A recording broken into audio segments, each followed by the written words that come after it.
Եվ այսպես ուշադրություն, ինչպես կավարտվի Իրան-Իսրայել հակամարտությունը։ Իհարկե այն երկար չի կարող տևել, քանի որ նրանք առաջին հերթին սահմանակից պետություններ չեն, երկու պետություն այն կողմ իրար հարվածներ են հասցնում 1500 կիլոմետր հեռավորության վրա, ինչը որ արդեն իսկ խնդիր է ամբողջ աշխարհի համար, նաև այդ երկու պետությունների համար, եւ հետո մեկ օրում այնքան կործանարար հետևանքներ եղավ, որ դա մի ամիս շարունակելը ողբերգություն է բերելու երկու երկրների համար։ Հիմա ունեն ժամանակ, շատ կարճ ժամանակ իրենց հարցերը լուծելու, այդ թվում նաև ռազմական ճանապարհով, ով ինչքան ավելի ճշգրիտ կհարվածի, ով ինչքան ավելի շատ վնաս կտա մյուսին, նայել բանակցությունների սեղանին կնստի ավելի ամուր հիմքերով, եւ ըստ պայմանության մենք հաղթողների եւ պարտվողների մասին չենք կարող խոսել, որովհետեւ ամեն ինչ արժևում է։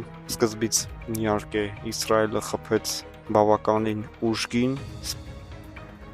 սպանելով Իրանի բանակի գլխավոր դեմքերին, որոնք նաև ներկա են եղել Միացյալ Նահանգների հետ բանակցություններին։ Իրանը դեռևս չի սպանել իսրայելական գլխավոր զինվորականներին, քանի որ նրանք գտնվում են ընդհատակում, այսինքն գտնվում են ապաստարաններում եւ այնտեղից է ղեկավարվում այս հակամարտությունը։ Բայց այսօր մենք տեսնում ենք, թե ինչպես են պաշտպանվում երկու երկրները օդային հարվածներից, մինչև ռումբը կհասնի գետնին, դրանք պայթեցվում են օդում եւ ուղղակի գեղեցիկ տեսարան ապահովում, ուրիշ ոչինչ։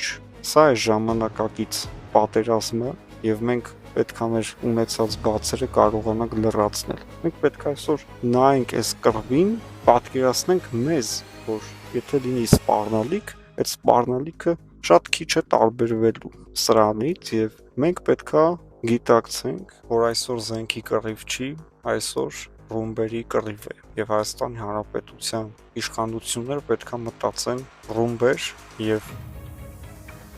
ռումբերից պաշտպանվելու միջոցներ ձեռք բերելու մասին։ Այս կռիվը մոտ օրերս կավարտվի, կսկսեն բանակցել եւ իհարկե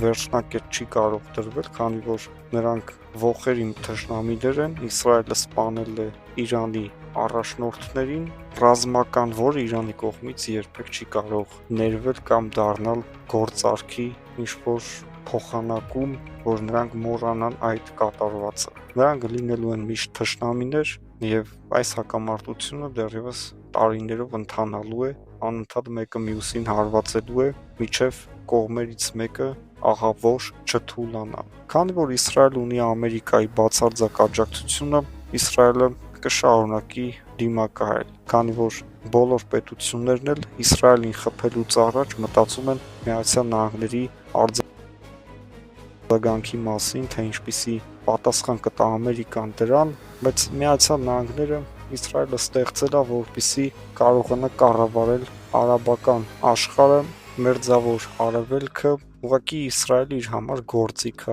եւ Իսրայելը երբեք չի կարող հանգիստ պետություն համարվել, հանգիստ ապրել, քանի որ այն Ամերիկայի համար ռազմաբազայի նշանակություն ունեցող երկիր է, ուրիշ ոչինչ։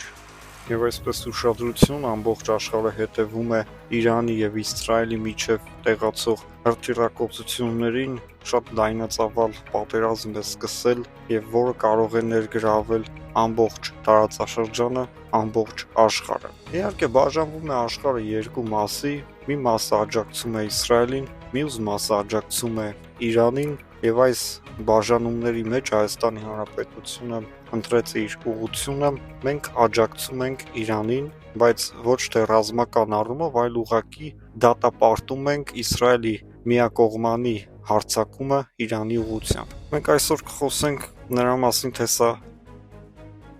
ինչպիսի վտանգներ կստեղծի Հայաստանի համար եւ առհասարակ Հայաստանը իրեն ինչպես է պահում եւ ինչպես պետք է պահի եւ ինչպիսի խնդիրներ կլինի, երբ որ Հայաստանը աջակցություն հայտնեց Իրանին, Ամերիկայի եւ Եվրամիության երկրների կողմից դա ինչպես կընկալվի։ Նախ մենք դատապարտել ենք միակողմանի հարձակումը Իրանի վրա, որը հենց այդպես էլ կար, այսինքն դա ինքնին արդեն խախտում էր ՄԱԿ-ի կանոնադրությունը, դա ստորություն էր, բարբարոսություն, հանկարծակի միակողմանի հրահրել պատերազմ։ Եթե ամբողջ աշխարհը, Եվրոպան, Ամերիկան, ամբողջ աշխարհը դատապարտում է Պուտինին, որ ինքը հարձակվել է Ուկրաինայի վրա, միակողմանի հարձակում է գործել Ուկրաինայի ուղղությամբ, դատապարտում են, սանկցիաներ են կիրառում Ռուսաստանի դեմ, բայց Իսրայելի գործողությանը համարում են նորմալ, որովհետև Իսրայելը իրանց դաշնակիցն է, այսինքն մենք գիտենք, որ աշխարհում արդարություն գոյություն չունի, ամեն ինչ բաժանված է շահերի, կա շահերի համընկնում, շահերի բախում եւ Հայաստանի Հանրապետություն, Ադրբեջան կռիվը, ռուս-ուկրաինական կռիվը, բոլոր կռիվները չեն ճանաչում արդարություն եւ անարդարություններ։ Ճանաչում են ունենալ հզոր դաշնակիցներ, թե չունենալ հզոր դաշնակիցներ։ Այսօր Ուկրաինան ունի այդ հզոր դաշնակիցների եւ դրա համար կռիվը ձգվում է միջև հիմա, տարիներով։ Այն կարող էր ավելի վաղ ավարտվել, եթե Ուկրաինային մեծ աջակցություն չցուցաբերենք։ Բայց հիմա դրա մասին չենք խոսում ենք այսօրվա ստեղծված իրավիճակի մասին։ Հայաստանի Հանրապետությանը կարող են հարվածել այս հրթիռակոծությունների ընթացքում։ Սա իհարկե չի բացառվում, բայց նաև անհեթեթություն է հնչում, որովհետև հրթիռները այնքան ճշգրիտ են ուղղված, կարողանում են 1500 կիլոմետր հեռավորության վրա Իսրայելից դեպի Իրան այդ հեռավորությունն է մոտավորապես ճշգրիտ միլիմետրերով հարվածներ տան։ Եթե իրանք միտումնավոր հրթիռներ չուղարկեն Հայաստանի վրա, այդ հրթիռները միամիտ հաստատ չեն գալու։ Կա նաև հետևյալը, որ Ադրբեջանը կօգտվի ստեղծված իրավիճակից եւ Ադրբեջանը կփորձի Սյունիքում հարցերը լուծել եւ կհարձակվի Հայաստանի Հանրապետության վրա, քանի դեռ Իրանը զբաղված է սեփական խնդիրներով, Ադրբեջանը կփորձի այս հարցը լուծել։ Իրանը զբաղված է, բայց դա չի նշանակում, որ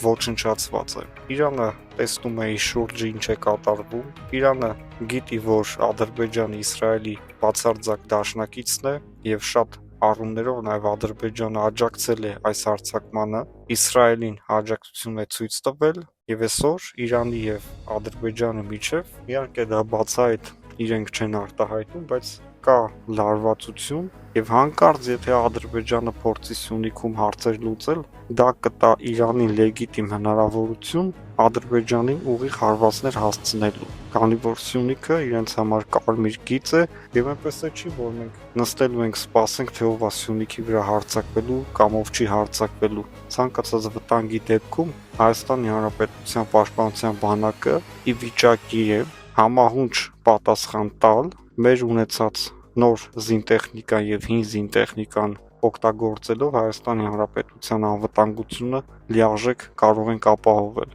Այդ ով չի կռվելու, այսինքն եթե հարձակվեն, մենք մենակ վախենալու ենք։ Վախենալու բան չկա, որովհետեւ փախնելու տեղ չունես, ունես մեկ տարբերակ, դա միջև վերջ կռիվ տալն է